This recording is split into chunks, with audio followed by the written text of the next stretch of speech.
हाँ, मुझे निमंत्रण नहीं दिया, मुझे अपना कहीं फोटो भी देखने को नहीं मिला। लेकिन मैं भारतीय जनता पार्टी का ही प्रचार करूंगी, मैं भारतीय जनता पार्टी के लिए वोट मांगूंगी, क्योंकि भारतीय जनता पार्टी अलग चीज है। नेता तो आनी जानी माया होते हैं, जिनने ये गलतियां की हैं वो तो आनी जानी माया है, वो कल होंगे कि नहीं पता ही नहीं है। लेकिन हाँ, पार्टी तो होगी, पार्टी का झंडा होगा, इसलिए पार्टी का झंडा नहीं झुकने दूंगी और पार्टी पर खालिद नहीं कुदने दूंगी। मगर फिर भी क्या माना जाए, भारतीय जनता पार्टी उमा भारती जी को दरकिनार कर रही है? अरे उन्हीं से पूछ लो, अपन को कौन किनारे पर लगाएगा, अपन बह थोड़ी रहे हैं। नमस्कार, मैं हूं रविंद्र जैन और आप देखना शुरू कर चुके हैं सबकी खबर। जैसी उम्मीद थी वही हुआ, आज आखिर उमा भारती का बयान आ ही गया, जिसमें उन्होंने कहा है कि उन्हें भारतीय जनता पार्टी की किसी बैठक में नहीं बुलाया जा रहा है। मध्य प्रदेश में भारतीय जनता पार्टी की जो जन आशीर्वाद रैली निकाली है उसका बुलाना और आमंत्रण तक उन्हें नहीं मिला है। और निश्चित तौर पे उमा भारती ने केवल बयान नहीं दिया है, बल्कि अपने तमाम लाखों हज़ारों कार्यकर्ताओं को एक संदेश भी दे दिया है कि पार्टी उनके साथ कैसा सलूक कर रही है। हमारे साथ वरिष्ठ पत्रकार अजय त्रिपाठी जी हैं, हम उनसे समझने की कोशिश करते हैं आखिर ये उमा भारती जी कभी पार्टी के पक्ष में बोलती हैं, कभी खिलाफ हो जाती हैं, कभी शिवराज जी को पुचकारती हैं, कभी गले लगाती हैं तो कभी दुत्कारती हैं, कई बार डांटती हैं। तो आज उनका इस बयान को हम किस रूप में देखें, आखिर उमा जी ने यह संदेश किसे देने की कोशिश की है? रविंद्र जी, बहुत बहुत धन्यवाद आपका। देखिए, बड़ा मुद्दे की बात देखिए कि आप जो बात कह रहे हैं कि निश्चित रूप से उमा भारती कद्दावर नेता हैं, बड़ी नेता हैं और वो मध्य प्रदेश के दायरे में उनको नहीं मान सकते, वो हिंदुस्तान की नेता हैं। लेकिन जिस तरह का उमा भारती का व्यवहार आया था उसमें मुझे अब लगने लगा है कि वास्तव में उमा भारती बीजेपी की डिप्लोमेटिक राजनीति में फंसती जा रही हैं। उमा भारती के डुअल कैरेक्टर को बीजेपी ने उनके सामने रख दिया है कि एक तरफ वो मुख्यमंत्री शिवराज सिंह चौहान को आशीर्वाद देती हैं, बीडी शर्मा को आशीर्वाद देती हैं, नरोत्तम मिश्रा को आशीर्वाद देती हैं, पार्टी उनके लिए सब कुछ है, और एक तरफ इस तरह की जब पार्टी उनको अवॉइड करती है। अभी उमा भारती के भतीजे को, राहुल जी को कैबिनेट में लिया गया।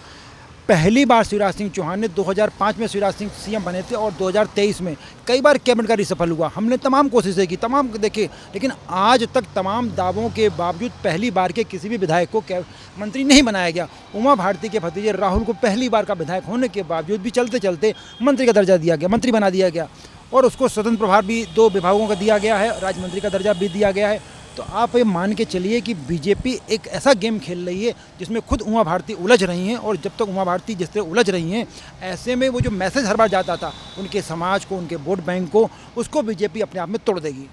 लेकिन ये उमा जी का जो बयान है, इससे नुकसान क्या भारतीय जनता पार्टी का नहीं होगा? कितना नुकसान होने की आपको उम्मीद लग रही है?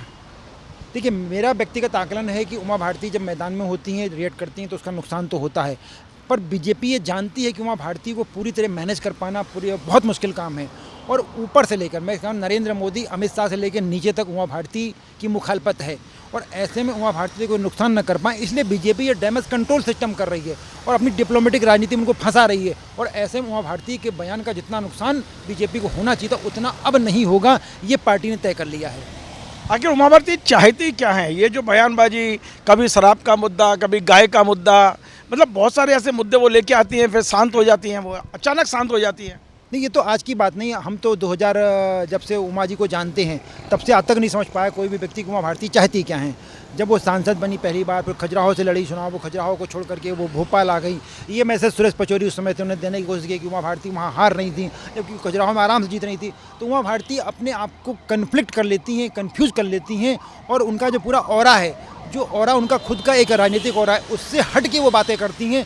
उमा भारती का कद्दावर नेता है, उनका बहुत बड़ा ऑरा है, उनका बहुत बड़ा नाम है, लेकिन जिस तरह की वो बातें करती है, जिस तरह का व्यवहार करती है, वो उससे हट के हो जाता है। और इसीलिए धीरे धीरे देखिए, आप और आकलन करिए कि उमा भारती के खास लोगों को, शैलेंद्र शर्मा को पार्टी ने पद दिया, नरेंद्र बिरथरे को पार्टी ने पद दिया, भगवान दास सबनानी को पार्टी ने पद दिया, रघुनंदन शर्मा को पार्टी ने पद दिया।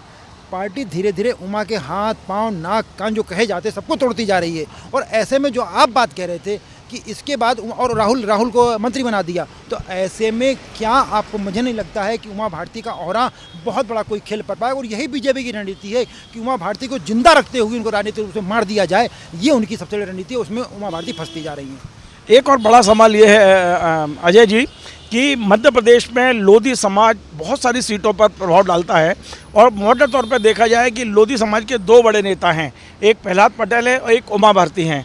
अभी पिछले दिनों पार्टी ने जितने कदम उठाए हैं, प्रहलाद पटेल भी नाराज नज़र आ रहे हैं, उनके भाई को मंत्री नहीं बनाया, दमोह में उनकी राजनीति पूरी खत्म हो गई क्योंकि जयंत मलैया को आगे बढ़ा दिया है उन्होंने।